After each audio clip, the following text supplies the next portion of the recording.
తమిళనాడులో 398 ఎల్పీజీ సిలిండర్లను అక్రమంగా నిల్వ చేసిన ఇద్దరు వ్యక్తులను పోలీసులు అరెస్టు చేశారు. వారిపై గూండా యాక్ట్ కింద కేసు నమోదు చేసినట్లు పోలీసులు తెలిపారు. పక్కా సమాచారంతో మదురై జిల్లాలో 2 వేర్వేరు చోట్ల జరిపిన సోదాల్లో ఈ సిలిండర్లు లభించినట్టు అధికారులు చెప్పారు. వాటిలో 163 డొమెస్టిక్ సిలిండర్లు, 235 కమర్షియల్ సిలిండర్లు ఉన్నట్లు పేర్కొన్నారు. గ్యాస్ సిలిండర్లను నల్ల బజారులో అమ్మేందుకు అక్రమంగా నిల్వ చేసే వ్యక్తులపై కఠిన చర్యలు తీసుకుంటామని వెల్లడించారు.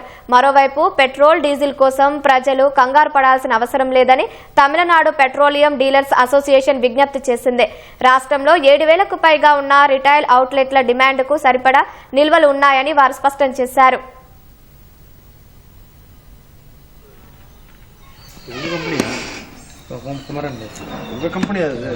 உங்கள் சொந்த கம்பெனியா? அதில் எப்படி நீங்கள் உங்கள் பேரை போட்டு உங்கள் ஃபோன் நம்பரை போட்டு ஜிஎஸ்டி நம்பரோடு போட்டுருக்கீங்களே, ஜிஎஸ்டியாக நீங்கள் அதெல்லாம் பண்ணக்கூடாது தான்.